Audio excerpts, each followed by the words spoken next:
Hi everyone, I'm Sugandha and you're watching Ready to Get Update and welcome back to my channel. And yes, this is Payroll Management course. Today it's Module 1, Session 1 and Part 4. 3 sessions निकल चुके हैं. I hope so आपने check कर लिए होंगे. नहीं check करे हैं तो एक काम कर सकते हैं, पिन कमेंट में जाइए, पेरोल मैनेजमेंट कोर्स की प्लेलिस्ट है, वहां पे तीनों सेशंस हैं, वो आप चेक कर सकते हैं. ये सारे सेशन जरूरी हैं, तो ऐसा ना सोचें कि एक सेशन देख लेंगे काम बन जाएगा. प्रॉपर कोर्स है जो आपको मिल रहा है ऐसे ही, तो प्लीज उसकी फैसिलिटी आपको उठानी चाहिए. चलिए, तो एक क्विक सा रिकैप है, बहुत ही क्विक सा, बिल्कुल कुछ सेकंड्स में खत्म हो जाएगा. सबसे पहले हमने इंट्रोडक्शन देखा था पेरोल का, उसी को हम इलैबोरेट कर रहे हैं. मीनिंग ऑफ पेरोल हमने पार्ट 2 में चेक किया, जिसमें मीनिंग ऑफ पेरोल हमने स्टार्ट किया, जिसमें हमने सबसे पहले देखा मेंटेन कैसे कर सकते हैं एम्प्लॉय रिकॉर्ड, जिसमें हमने अटेंडेंस ट्रैकिंग देखी, लीव मैनेजमेंट देखा. और नेक्स्ट आ गए हम पार्ट 3 पे, जहां पे हमने बेसिक सैलरी के बारे में कुछ समझा, अलाउंसेस के बारे में समझा, इंसेंटिव्स और बोनस के बारे में समझा. यहाँ पे मैं छोटे छोटे एग्जाम्पल्स कवर करती जा रही हूँ. यही छोटे छोटे एग्जाम्पल्स पूरी तरीके से जब एक्सेल में आएंगे तो आपको और क्लैरिटी होगी, लेकिन इन छोटे एग्जाम्पल्स से ही आपका बेस बनेगा. ओके, सो ऐसा ना करें कि आप इन्हें छोड़ें, आप वेट करते रहें कि मैम प्रैक्टिकल सेशंस दीजिए, मैम एक्सेल दीजिए. बहुत रिक्वेस्ट आ रही है मेरे पास, मैम एक्सेल दीजिए. देखिए, जब मैं कॉम्प्लेक्स सी एक्सेल दे दूंगी, ऑलरेडी बहुत सारे सेशंस एक्सेल में हैं. पेरोल प्रोसेसिंग की एक प्लेलिस्ट है जिसमें सारी चीजें मैं एक्सेल में ऑलरेडी दे चुकी हूँ. उसके बाद भी बहुत सारी क्वेरीज आई हैं. क्यों आई हैं? क्योंकि एक्सेल में जब वो चीजें आती हैं तो वो कॉम्प्लेक्स लगती हैं, बहुत सारी रोज एंड कॉलम्स हो जाते हैं, तो बेसिक चीजें वहां पे हमारी क्लियर नहीं हो पाती. बेसिक चीजें हमारी हमेशा ऐसे क्लियर होंगी थ्योरी पढ़ने से और सेपरेट एग्जांपल्स पढ़ने से. तो स्टार्ट करते हैं. आज हम क्या देखेंगे? आज देखने वाले हैं हम डिडक्शंस इन पेरोल, जिसमें हम स्टैट्यूटरी डिडक्शंस और नॉन स्टैट्यूटरी डिडक्शंस के बारे में डिस्कस करेंगे. कुछ एग्जाम्पल देखेंगे. यस, पेरोल प्रोसेसिंग की जो प्लेलिस्ट है उसमें हम सब चीजें कवर कर चुके हैं. Gross salary, net salary, TDS कैसे कैलकुलेट होता है, कॉस्ट टू कंपनी कैसे कैलकुलेट होती है, पीएफ, ईएसआई, ग्रेचुटी, बोनस भी हम चेक कर चुके हैं. उसके बाद भी मेरे पास बहुत सारी क्वेरीज आई हैं, इसीलिए ये पेरोल मैनेजमेंट कोर्स है, जिससे कि आपको बारीक चीजें क्लियर हो जाए. और इसी के साथ मेरी रिक्वेस्ट रहेगी, 30 डेज स्टैट्यूटरी कंप्लायंसेस वर्कशॉप चल रही है और कोड ऑन वेजेस के सेशंस हैं, प्लीज उन्हें जरूर चेक करें. वो बेसिस है पेरोल का, प्लीज उसे स्किप ना करें. मैं जगह जगह सेक्शंस यूज करूंगी एक्ट से, आपको नहीं आएंगे समझ में, आप कहोगे यार कोर्स में आप क्या करा रहे हो, क्योंकि पूरे पूरे एक्ट में यहाँ पे नहीं पढ़ा सकती हूँ. एक्ट के अलग से सेशंस हैं, वो आप जरूर देख लें. चलिए, इतनी सी मेरी रिक्वेस्ट है. चलते हैं, स्टार्ट करते हैं. सबसे पहले आज देखते हैं, हम देखेंगे आज डिडक्शंस. डिडक्शंस में हमारी स्टैट्यूटरी डिडक्शंस और नॉन स्टैट्यूटरी डिडक्शंस आ जाएंगी, और फिर हमारी एक एग्जाम्पल कैलकुलेशन हम इस यहाँ पे चेक कर लेंगे. ठीक है, सो चलिए स्टार्ट करते हैं. सबसे पहले देखते हैं. अच्छा चलिए, डिडक्शंस होती क्या है पेरोल में? डिडक्शंस जो है वो अमाउंट्स वो होती हैं जो सब्ट्रैक्ट होती है हमारी एम्प्लॉय की ग्रॉस अर्निंग से. नेट होम सैलरी जो हमारी आती है उससे पहले जो अमाउंट्स हम लेस करते हैं वो हमारी डिडक्शंस होती हैं. ठीक है, अमाउंट जो कि हम सब्ट्रैक्ट करते हैं from employees gross earnings to arrive at net pay और टेक होम सैलरी. ठीक है, और ये जो डिडक्शंस है यहाँ पर, ये ऑब्वियसली मैंडेटरी लीगल ऑब्लिगेशंस हैं, और इसमें कवर होते हैं कुछ वॉलंटरी एम्प्लॉयमेंट बेनिफिट्स ऑल्सो. ठीक है, तो ये जो डिडक्शंस है ये लीगली डिफाइंड है अंडर वेरियस एक्ट्स, जिसमें से इनकम टैक्स एक्ट 1961 है और employees provident fund and miscellaneous provisions act 1952 है. पीएफ एक्ट भी मेरे चैनल पे है, आप चेक कर सकते हैं. न्यू सेशंस भी अभी आने वाले हैं. तो चलिए सबसे पहले देखते हैं स्टैट्यूटरी डिडक्शंस क्या है, कौन सी हैं. चलो, स्टैट्यूटरी डिडक्शंस को ना हम क्या करते हैं, चलो डिवाइड कर लेते हैं टैक्स रिलेटेड डिडक्शंस में और social security and welfare deductions में. ठीक है, तो चलिए इसमें सबसे पहले आ जाएगा हमारा टीडीएस. देखिए, टीडीएस क्या है? Tax deducted at source. ये गवर्नड होता है बाय इनकम टैक्स एक्ट 1961. इस ये है मंथली इनकम टैक्स डिडक्ट होता है एम्प्लॉय की सैलरी में से. यहाँ पे क्या होता है, एम्प्लॉय कैलकुलेट करते हैं estimated annual tax liability. Annual tax liability हम कैलकुलेट कर देते हैं किसके बेस पे? बेस्ड ऑन एम्प्लॉय की जो इनकम है, इन्वेस्टमेंट्स है, टैक्स सेविंग डिक्लेरेशंस है जो कि फॉर्म 12 बीबी में होती है, और देन क्या करते हैं, उसके डिडक्ट करते हैं इंस्टॉलमेंट्स में, इक्वल मंथली इंस्टॉलमेंट्स में. अब आप ये कह सकते हो यार किसी की सैलरी अगर 6 महीने बाद बढ़ गई, 8 महीने बाद बढ़ गई, तो यस, जब फाइनल कैलकुलेशंस होंगी ईयर एंड तब वो एडजस्टमेंट्स कर लिए जाएंगे, जो बढ़ना घटना होगा वो हो जाएगा. लेकिन स्टार्टिंग में जो हमारी सैलरी फर्स्ट मंथ में होती है हम उसे ही कंसिडर करते हुए चलते हैं. ठीक है, तो ये है हमारा टीडीएस. इसके कॉन्सेप्ट्स हम और डिटेल में पढ़ेंगे, देखेंगे. अभी हमें यहाँ पे ये समझना है कि एक्चुअल में टीडीएस क्या है. नेक्स्ट आ जाता है, देखिए, प्रोफेशनल टैक्स. इसको हम कई बार डिस्कस कर चुके हैं. ये क्या है? ये गवर्न होता है स्टेट गवर्नमेंट से. इसका मतलब ये है कि कुछ स्टेट्स इसे लेवी करती हैं, कुछ नहीं करती. ठीक है, और स्मॉल टैक्स लेवीड होता है by certain state governments, like जैसे महाराष्ट्र में है, कर्नाटका में है, वेस्ट बंगाल में है. ठीक है, ये सैलरीड एम्प्लॉइज पे और प्रोफेशनल्स पे होता है. मैक्सिमम एनुअल लिमिट जो है इसकी वो है 2500 रुपए. ठीक है, और ये डिडक्ट होता है monthly based on income slab sets by the respective state. ठीक है, स्टेट ने कैसे इसको अप्लाई किया हुआ है उस तरह से ये होता है, ठीक है। तो आप ये नोट कर सकते हैं, ये मैंने एक प्रॉपर शीट्स बनाई हुई हैं, आप इनका के स्क्रीनशॉट्स ले सकते हैं। स्क्रीनशॉट्स आप जरूर लें, लेकिन मेरी रिक्वेस्ट अपने नोट जरूर बनाएं, चाहे छोटा छोटा कुछ भी नोट करें, यहाँ से बहुत बेनिफिट रहता है और हमें ध्यान भी रहता है बाद में। नेक्स्ट आ जाता है हमारा social security and welfare deductions. इसमें आ जाएंगे हमारी ईपीएफ, एम्प्लॉइज प्रोविडेंट फंड, ये किससे गवर्न होता है, हमारा ईपीएफ और मिसलेनियस प्रोविजंस एक्ट 1952, इसके न्यू सेशंस अभी आएंगे। मैंडेटरी रिटायरमेंट सेविंग स्कीम्स है ये, यहाँ पे दोनों एम्प्लॉय और एम्प्लॉयर कंट्रीब्यूट करते हैं 12% of basic wages plus dearness allowance, ठीक है, basic wages plus dearness allowance to the EPF ना। अब ये जो portion of the employees contribution है 8.33%, it goes towards the employees pension scheme. तो EPF contributions are generally pre tax deductible under section 80C। Okay, next आता है हमारा ESI. ESI क्या है, employees state insurance. Now ESI act 1948 में govern होता है। ये क्या है, देखिए एक सोशल सिक्योरिटी और हेल्थ इंश्योरेंस स्कीम है फॉर एम्प्लॉयज जो कि अर्न करते हैं gross salary up to 21,000 per month, ठीक है, जिनकी सैलरी जो है ग्रॉस सैलरी 21,000 पर मंथ है। यहाँ पे बोथ एम्प्लॉयर और एम्प्लॉय कंट्रीब्यूट करते हैं कि small percentage of wages to find medical और कैश बेनिफिट्स लाइक सिकनेस है, मेटर्निटी है। ओके, नेक्स्ट आता है हमारा labour welfare fund. Now labour welfare fund again professional tax की तरह स्टेट स्पेसिफिक एक्ट है, ठीक है। इसमें स्मॉल कंट्रीब्यूशन डिडक्ट होता है कुछ स्टेट्स में towards welfare activities of workers like educational है, रिक्रिएशनल है और हेल्थ फैसिलिटीज है। रेट और जो पीरियोडिसिटी है लाइक मंथली है, हाफ ईयरली, एनुअल है, ये डिटरमिन होते हैं बाय स्पेसिफिक स्टेट एक्ट। तो इसके लिए हमें स्टेट एक्ट को कंसिडर करना होगा, ठीक है। ये हो गए हमारे स्टैट्यूटरी डिडक्शंस। देखिए टीडीएस की तरह पीएफ और ईएसआई पे प्रॉपर अलग डिफरेंट सेशंस आएंगे जिसमें हम बहुत सारी चीजें कंसिडर करेंगे। ये जो कुछ 2 3 4 5 सेशंस हैं, ये हैं हमारे कुछ इंट्रोडक्टरी सेशंस जिसमें हम अपना बेस बना रहे हैं कि क्या क्या चीजें सैलरी में जरूरी होती हैं। इन सब की प्रैक्टिकल चीजें हम जरूर देखेंगे, प्रॉपर पूरे अलग सेपरेट सेशंस आएंगे जिसमें हम सिर्फ इसी के बारे में बात करेंगे कि पीएफ है तो सिर्फ मैं पीएफ के बारे में बात कर रही हूँ, ईएसआई है तो सिर्फ ईएसआई के ही बारे में डिटेल में हम बात कर रहे हैं, टीडीएस है तो हम सिर्फ डिटेल में टीडीएस के बारे में बात कर रहे हैं। प्रैक्टिकल सेशंस अगर अभी आप चेक करना चाहते हैं तो पेरोल प्रोसेसिंग की प्लेलिस्ट है जिसमें सारे प्रैक्टिकल सेशंस हैं, जहाँ पे एक्सेल है, आप उसे चेक कर सकते हैं। चलिए तो एक काम करते हैं, इसको थोड़ा सा और इलैबोरेट करते हैं, जो हमने स्टैट्यूटरी डिडक्शन से भी देखे हैं, ठीक है। तो चलिए इसमें देखते हैं हम सबसे पहले पीएफ को और थोड़ा सा यहाँ पे समझ लेते हैं और सेपरेट सेशंस में हम प्रॉपर ठीक से जरूर समझेंगे। तो चलिए पीएफ क्या है, ये मैंडेटेड है under the employees provident fund और मिसलेनियस प्रोविजंस एक्ट 1952।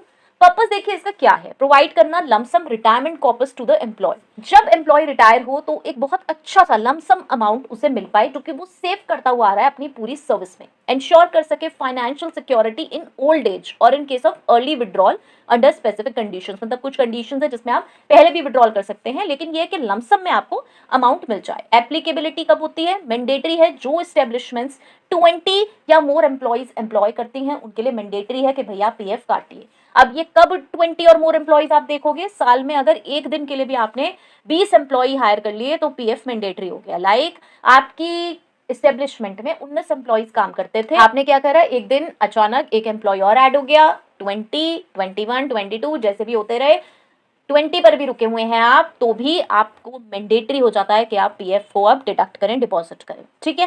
कंट्रीब्यूशन कितना, स्टैंडर्ड मैंडेटरी कंट्रीब्यूशन रेट है 12% of basic wages plus DNS allowance, ठीक है। मतलब वेजेस में आप क्या करोगे, डीएनएस अलाउंस और बेसिक वेजेस आप जोड़ लोगे और उस पर 12% कर दोगे। सिंपल है, आप इसमें कंफ्यूज ना हो वेजेस में, क्योंकि देखिए क्या है, बेसिक वेजेस हो गई आपकी प्लस डीएनएस, मतलब ज्यादा से ज्यादा हम आपको बेनिफिट देना चाह रहे हैं, इसलिए 12% ज्यादा अमाउंट हो जाएगी ना, तो ज्यादा अमाउंट आप अपना सेव कर सकें, ठीक है। तो बेसिक वेजेस और डीएनएस हमने जोड़ दिया। तो एम्प्लॉय का कॉन्ट्रीब्यूशन कैसा है, एंटायर 12% जो है वो डिडक्ट हो जाता है फ्रॉम एम्प्लॉय सैलरी और वो डिपॉजिट हो जाता है पीएफ अकाउंट पे। अमाउंट जो है वो जनरली एलिजिबल है for tax deduction under 80C of the income tax, ठीक है। ये चीजें आपको ध्यान रख लेनी है। एम्प्लॉयज का कॉन्ट्रीब्यूशन क्या है, अब ये जो 12% है इसको हम स्प्लिट कर देते हैं और 12% में क्या हो जाता है, 3.67% तो है, ये चला जाता है हमारा एम्प्लॉयज प्रोविडेंट फंड में, और 8.33% जो कि कैप्ड है एट सैलरी सीलिंग, टिपिकली 15,000 पे हम ये देखते हैं, goes to the employees pension scheme providing a monthly pension after retirement. Retirement के बाद आपको मंथली पेंशन मिल जाएगी 8.33%। इसी में से काट के हम क्या कर देते हैं, वहाँ भेज देते हैं एम्प्लॉयज़ पेंशन स्कीम में, ठीक है। ये 15,000 वाली एक लिमिट है जिसमें 15,000 की सैलरी अगर है आपकी तक है तो आपका पीएफ कटता है, ठीक है। उससे ऊपर है तो एटलीस्ट इतना तो कटेगा ही, 15,000 का 12% वो 1800 कटेगा ही कटेगा। उससे ऊपर आप कभी भी कुछ भी कटवाना चाहते हैं वो आपका वॉलंटरी हो जाएगा। तो ये हमें काफ़ी कुछ क्लियर हो गया पीएफ का कॉन्सेप्ट। ये क्या होगा, ये सारे कॉन्सेप्ट्स मिलते जाएंगे जब हम वहाँ जाएंगे, जब हम 50, 100, 500 की शीट देखेंगे एम्प्लॉयज़ की, तो ये सारे कॉन्सेप्ट्स हमें अलग से पता है कि कैसे कितना कितना परसेंट होता है, तो ये एग्जांपल्स वहां पे काम आएंगे, ठीक है। तो इसीलिए इन्हें प्रॉपर प्रैक्टिस करते रहें कि पीएफ कैसे कैलकुलेट होता है। मैं वहां पे क्या बोलूंगी, एम्प्लॉय कंट्रीब्यूशन इतना, एम्प्लॉय कंट्रीब्यूशन इतना, पेंशन में इतना चला गया, पीएफ में इतना चला गया, तो आपको पता होना चाहिए ये परसेंटेजेस ऐसे ऐसे कैलकुलेट हो रही है, ठीक है। वहां पे आप ये कैलकुलेशंस में अगर फंसेंगे तो पूरी कंबाइंड शीट देखने में बहुत दिक्कत आएगी, इसलिए यहीं पे ये कॉन्सेप्ट क्लियर करते चलिए। अब ईएसआई क्या है, ये एक comprehensive self financing social security health insurance scheme है। ये कहाँ से मैंडेट होती है, एम्प्लॉयज स्टेट इंश्योरेंस एक्ट 1948 से होती है। और इसमें क्या है, चलिए, पर्पस प्रोवाइड करना मेडिकल और कैश बेनिफिट्स अगर आप सिक हैं, मेटर्निटी बेनिफिट्स में हैं, या एम्प्लॉयमेंट रिलेटेड कोई इंजरी हो गई है, इसको बहुत डिटेल में देखेंगे, एक्सीडेंट के केस में कैसे होता है, डेथ के केस में कैसे होता है, ईएसआई पे प्रॉपर सेशन देखेंगे, वहां पे हम सारी चीजें समझ लेंगे। To the low wage earning workforce and their dependents, उनकी फैमिली डिपेंडेंट्स को भी इसमें कवर किया जाता है। एप्लीकेबिलिटी क्या है, मैंडेटरी है for employees earning a gross monthly salary of 21,000 और लेस, ठीक है, in most areas with a higher limit for persons with disabilities, ठीक है। इसमें 21,000 अगर आप कमा रहे हैं, 21,000 से कम आप कमा रहे हैं तो ऑब्वियसली बहुत कम सैलरी है, तो हम क्या कर रहे हैं, आपका कुछ पोर्शन वहां पे डिपॉजिट करते रहेंगे, जिससे कि आपको जब जरूरत होगी, सिक की वजह से, मेटर्निटी की वजह से, किसी डिसेबिलिटी की वजह से, किसी एक्सीडेंट की वजह से, किसी इंजरी की वजह से, तो वो अमाउंट आपको मिल सकता है, ठीक है। कॉन्ट्रीब्यूशन ये एक लो कॉस्ट स्कीम है with the burden primarily on the employer, employer के ऊपर ज्यादा इसका बर्डन आता है। एम्प्लॉयज कॉन्ट्रीब्यूशन कितना होता है इसमें, 0.75% ऑफ ग्रॉस वेजेस, और एम्प्लॉयर का कितना होता है करंटली 3.25% ऑफ ग्रॉस वेजेस, ठीक है। एग्जाम्पल देख लेते हैं, एम्प्लॉय की ग्रॉस सैलरी 20,000 है और यस ईएसआई एलिजिबल है, तो एम्प्लॉय की ईएसआई डिडक्शन हो जाएगी हमारी 20,000 इंटू 0.75%, ये आ गया 150 रुपीज। यहाँ पे आपको देख के लग रहा हो यार सिर्फ 150 है, जरा इसको कैलकुलेट करते चलिए, 10, 20, 15, 25, 30 साल की जब हम जॉब सर्विस देखते हैं और कभी बीच में इस तरीके की होती है इंजरी एंड ऑल, तो ये बहुत हेल्पफुल रहता है अमाउंट, ठीक है। चलिए, प्रोफेशनल टैक्स ये एक यूनिक टैक्स है जो कि लेवी होता है, कलेक्ट होता है बाय सेंट्रल गवर्नमेंट। पर्पस क्या है, माइनर टैक्स है प्रोफेशन पे, ट्रेड पे, कॉलिंग्स पे, एम्प्लॉयमेंट पे, acting as a revenue source for the respective states. Applicability देखिए, स्टेट्स है महाराष्ट्र है, कर्नाटका, वेस्ट बंगाल, ऊपर भी हमने देखा था लेवी करते हैं ये tax, while others like Delhi, Haryana यहाँ पे नहीं होता। लिमिट और रेट क्या है, maximum amount of professional tax that can be deducted annually is capped at 2500। देखिए, ये जब मैं बोल रही हूँ ना स्टेट्स के नाम, तो आप इमोशनल ना हो सकता है जब आपकी सेशन देखें तब किसी और स्टेट पे लागू हो चुका हो या फिर किसी स्टेट पे नहीं होता हो जिनके मैंने नाम लिए हैं, तो प्लीज ये ना कहें यार आप क्या पढ़ा रहे हो, गलत पढ़ा रहे हो। देख लें अगर उस समय होता है एप्लीकेबल या नहीं होता तो उसको आप करंट टाइम के अकॉर्डिंग पढ़ लें, ठीक है, क्योंकि इसमें अपडेशंस आती रहती हैं, चीजें चेंज होती रहती हैं, कभी कोई टैक्स लगता रहता है, कभी एग्जेम्प्ट हो जाता है, कभी खत्म हो जाता है, तो ये चीजें करंटली जब आप पढ़ रहे हो तो एक बार ये चीजें आप चेक कर सकते हो। और ऐसे ही मैं कहूंगी रेट्स वगैरह कई बार चेंज हो जाते हैं, तो रेट्स वगैरह भी आप एक बार वेरीफाई जरूर कर लें, ठीक है। चलिए, तो यहाँ पे ये जो डिडक्शन है वो typically based on monthly salary slabs है जो कि स्टेट गवर्नमेंट डिसाइड करती है, डिफाइन करती है। यस, इन मेनी स्टेट्स जो डिडक्शन है वो कांस्टेंट है for a specific salary bracket with the possibility of higher deduction in the final month of the financial year, जिससे हम 2500 एनुअल गैप कर पाए। टैक्स बेनिफिट, यस, ये फुल्ली डिडक्टेबल है from taxable income under section 16 of income tax act, ठीक है। चलिए, अब देख लेते हैं हमारा टीडीएस। देखिए, टीडीएस में बहुत सारे सेक्शंस हैं जो अलग अलग हम पढ़ सकते हैं, लेकिन हमारे लिए थोड़ा सा ज़्यादा इंपॉर्टेंट रहेगा कि हम सैलरी वाला कंसिडर करेंगे और जो जो इंपॉर्टेंट पॉइंट है हमारे लिए हम उसको देखेंगे। टीडीएस पे जब सेशन आएगा उसमें और ज़्यादा अच्छे से डिस्कस करेंगे। वही है कि पर्पस है कि इनकम टैक्स सेंट्रल गवर्नमेंट को पे हो, और मैकेनिज्म कैसे है, एम्प्लॉयर एस्टिमेट करते हैं एम्प्लॉय की total taxable income gross salary minus जो कि स्टैंडर्ड डिडक्शन है, एचआरए है, एग्जेम्पशन है, इन्वेस्टमेंट डिडक्शन जो कि चैप्टर 6 में होती है, टीसी 80D में। रिजल्टिंग एनुअल टैक्स लाइबिलिटी जो है वो डिवाइड होती है by remaining number of months और डिडक्शन होता है TDS from the monthly salary, ठीक है। यही हमने ऊपर भी देख लिया था। अब इसमें यह है कि जो अमाउंट डिडक्ट हो रही है वो डिपेंड करती है entirely on employees annual taxable income. उन्होंने ओल्ड टैक्स रिजीम ऑप्ट की है या न्यू करी है, और prevailing income tax slab rates क्या है, ठीक है, क्योंकि अगर आप न्यू रिजीम करते हो तो वहाँ पे कोई डिडक्शंस नहीं है, डायरेक्ट परसेंटेज कैलकुलेट होती है, और अगर ओल्ड वाला आप ऑप्ट करते हो तो यस वहाँ पे डिडक्शंस हैं, ठीक है। इसमें भी देखिए, आप जब भी ये सेशन देख रहे हो ना, तो जो भी चेंजेस आए हुए हों स्लैब रेट्स में या फिर ओल्ड और न्यू में रिजीम में भी, वो आप कंसिडर कर लें। चलिए, एम्प्लॉय की रिस्पॉन्सिबिलिटी वही है कि एम्प्लॉय प्रोवाइड करता है एम्प्लॉय को विद फॉर्म 16 एनुअली, जो कि एक सर्टिफिकेट डिटेलिंग है, and the total salary paid और टैक्स डिडक्टेड और डिपॉजिटेड, ठीक है। ये एम्प्लॉयर की रिस्पॉन्सिबिलिटी होती है कि ये पूरा मेक श्योर करे इसको।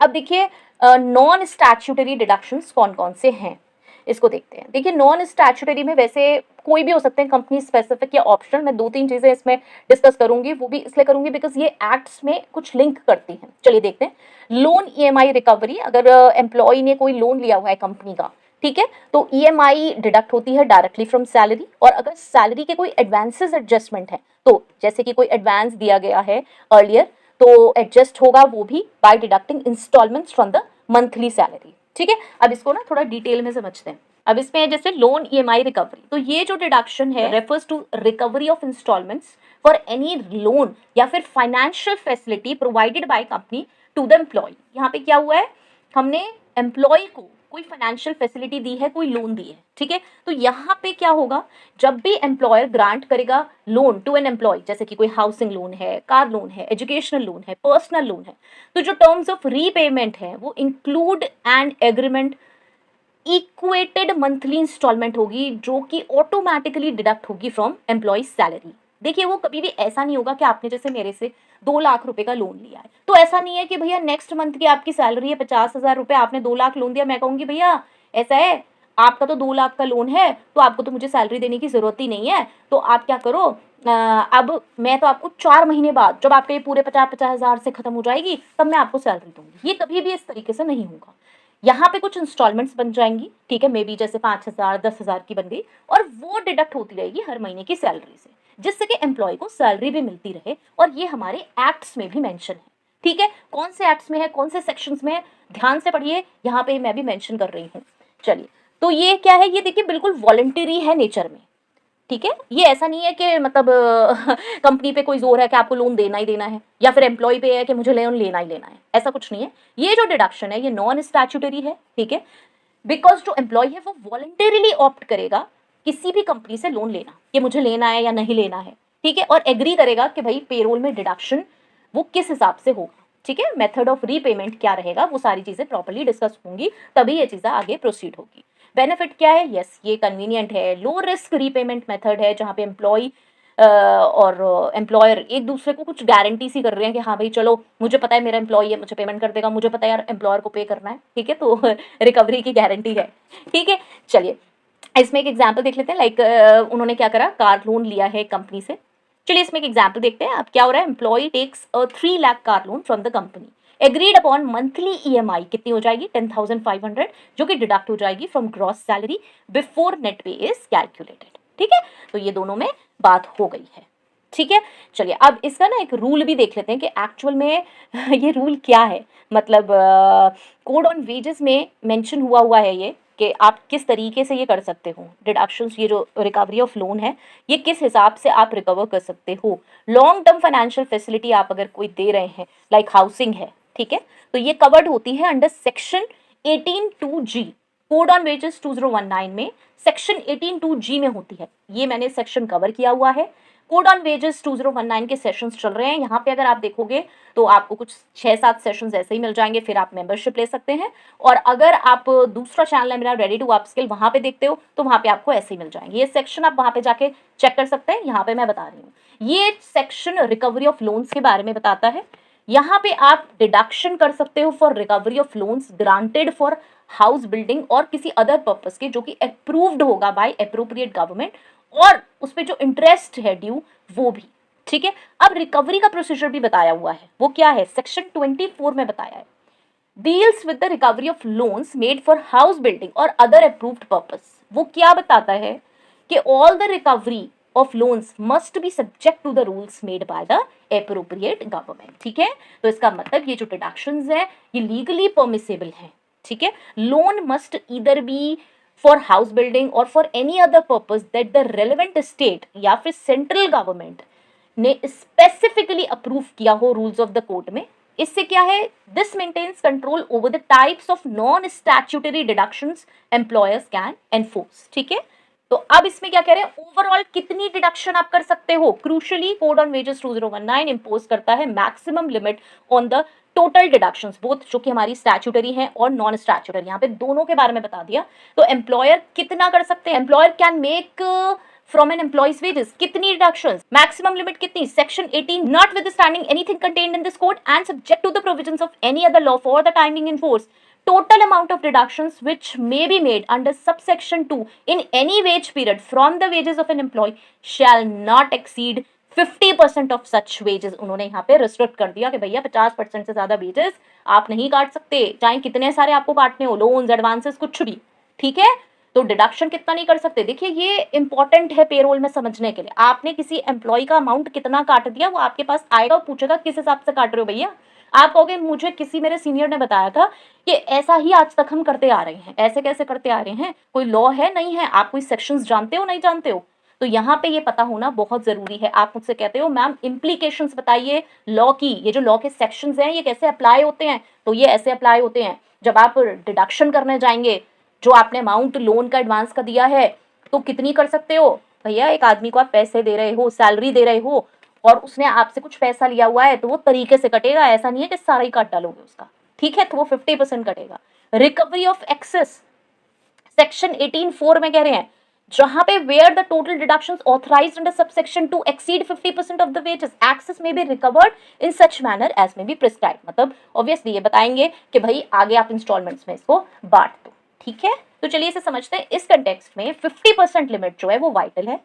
If sum of all statutory deductions like PF, ESI, IT, PT plus non statutory deductions जो कि लोन, EMI, एडवांस रिकवरी है, वो एक्सीड करती है 50% ऑफ एम्प्लॉय वेजेस, तो एम्प्लॉयर सिर्फ डिडक्ट कर सकते हैं 50% limit in that wage period. उस वेज पीरियड में सिर्फ 50% आप कर सकते हो। एक्सेस अमाउंट जो है वो कैरी फॉरवर्ड और रिकवर होगी subsequent wage period, next wage periods में इन द मैनर जैसे कि गवर्नमेंट बताती है। This ensures employee always takes home a substantial part of their earned wages. Last line यही कह रही है कि भैया कुछ अमाउंट एम्प्लॉय अपने घर लेके जाए प्रॉपर, जिससे उस महीने का वो खर्चा चला सके। बहुत ही प्रैक्टिकल है। आप अपने साथ भी सोचिए, आप की सैलरी 50,000 है और आपकी सैलरी में से 40,000 रुपए तो भैया ये लोन एडवांस और इन सब में ही कट गए, और उसके बाद सिर्फ मेरे पास 10,000 आए, तो भैया मैं 10,000 में कैसे घर चलाऊंगी। ठीक है, तो इसलिए कह रहे हैं कि नहीं, ये हम नहीं होने देंगे आपके साथ। 50,000 अगर सैलरी है तो सारे डिडक्शंस मिला के सिर्फ 25,000 ही आपके कट हो सकते हैं। 25,000 में जाके प्लीज आप अपना घर चला लीजिए, क्योंकि आपने देखिए काफी सारी चीजें ली हुई हैं, तो उनके डिडक्शंस तो होंगे, लेकिन गवर्नमेंट ने आपको इतना कह दिया कि भैया यार चलो 50% आपको वेजेस दे देंगे, उसमें आप चला लो और 50% हम डिडक्ट कर रहे हैं। नहीं तो फिर एम्प्लॉयर तो अपनी मर्जी से ऐसा भी कर सकते हैं ना, यार हम तो दे ही नहीं रहे, तुम्हारा तो इतना पैसा पीछे से पेंडिंग है, तो ये नहीं कर सकते। ठीक है, तो ये मैंने इसलिए आपको इतना डिटेल में बताया है। अब ये तो था हमारा किसका, ये हमने लोन्स की बात की थी। अब एडवांसेस की और बात कर लेते हैं, और कंप्लायंसेस वैसे ही रहेंगे। अब इसमें कोई सैलरी एडवांसेस हैं, इनका एडजस्टमेंट कैसे होता है। Now this deduction handles the recovery of any monetary advance जो कि हमने दिया है एम्प्लॉय को फॉर नॉन स्पेसिफिक या फिर किसी इमीडिएट नीड्स के लिए। होता है ना कि सैलरी में से यार मैंने इस महीने एडवांस ले लिया, तो इसमें कैसे मैकेनिज्म रहेगा। सैलरी एडवांस जो है वो एसेंशियली एक पोर्शन होगा अपकमिंग सैलरी का। ठीक है ना, pay to the employee before the scheduled pay day, मतलब जैसे 50,000 सैलरी तो उसमें से कुछ मैंने पहले एडवांस ले लिया। यहाँ पे since the employer has already paid this money it must be recovered from the subsequent payroll, जो भाई नेक्स्ट पेरोल आएगा उसमें से हम लेस कर लेंगे जो आपको हमने पहले दे दिया। ये जो डिडक्शन है यूजुअली वन टाइम एडजस्टमेंट होगा और is recovered in agreed upon monthly installments. वैसे ये वन टाइम एडजस्टमेंट है, लेकिन हो सकता है अगर हमने एग्री कर लिया कि यार मैंने आपसे ले तो लिया, देखो मैंने एडवांस में 25,000 या 30,000 ले लिया, लेकिन प्लीज आप ऐसा कर लो, इसे मंथली इंस्टॉलमेंट्स में बांट लीजिए और इसको 3-4 इंस्टॉलमेंट्स में कर लीजिए, 3-4 मंथ की सैलरी में इसे कर लेते हैं। तो अगर एग्रीड हो जाता है दोनों तरफ से तो ऐसे हो सकता है। अब ये जो है ये डिफरेंस है लोन में से। ठीक है, लोन अलग चीज है और ये सैलरी एडवांस अलग चीज है। अब जब आप इसे समझ रहे हो ना तो अपने ऊपर समझ कर देखिएगा। आप खुद एक एम्प्लॉय होंगे या एम्प्लॉय हैं या कभी भी कहीं जॉब की होगी, तो आप समझ सकते हो कि लोन क्या चीज हो गई। एक बड़ा अमाउंट जो मैंने बहुत सारा अमाउंट किसी पर्पस के लिए ले लिया, हाउस के लिए, कार के लिए, किसी भी चीज के लिए, और एडवांस क्या चीज है जो मेरी सैलरी है उसमें से ही मैंने कुछ एडवांस ले लिया। ठीक है ना, तो unlike a loan, salary advances typically interest free है और ये एक टेम्पररी अकोमोडेशन है, usually limited to a fraction of the monthly salary. Fraction क्यों कह रहे हैं कि भाई मेरी 50,000 सैलरी है, उसमें से मैंने कुछ 20, 25, 30,000 रुपए ले लिए, 10, 20, 15, 25,000 कुछ भी मैंने ले लिए, ठीक है। लीगल चेक, यहाँ पे payment of wages act limit लगाता है कि कितना एम्प्लॉई के पे से आप लेस कर सकते हो फॉर एडवांसेस और जितनी भी वॉलंटरी कंडीशंस है, ठीक है। मिनिमम टेक होम अमाउंट जिससे कि जाए। चलिए एक एग्जांपल देख लेते हैं। Employee receives a salary advance of 5,000 on 10th of the month, ठीक है। On monthly pay day 5,000 is deducted from their gross earnings to adjust the advance already paid. Simple है, ठीक है ना, ये हम लेस कर देंगे, ठीक है। चलिए तो इसको थोड़ा एक्ट के हिसाब से समझ लेते हैं। कोड ऑन वेजेस के सेक्शन 18(2)(f)(i) में मेंशन है ये रिकवरी ऑफ एडवांसेस, उसको भी समझ लेते हैं कि कैसे कैसे मेंशन है। यहाँ पे रिकवरी ऑफ एडवांसेस में कहते हैं deductions for advances of whatever nature, like advances for travelling allowance है, कन्वेंस अलाउंस है, और जो इंटरेस्ट ड्यू है इन रिस्पेक्ट देयर ऑफ और for adjustment of over payment of wages, ये रूल होता है हमारा 18(2)(f)(i) में। अब इसका रिकवरी प्रोसीजर जो है वो बताया हुआ है सेक्शन 23 में, ठीक है।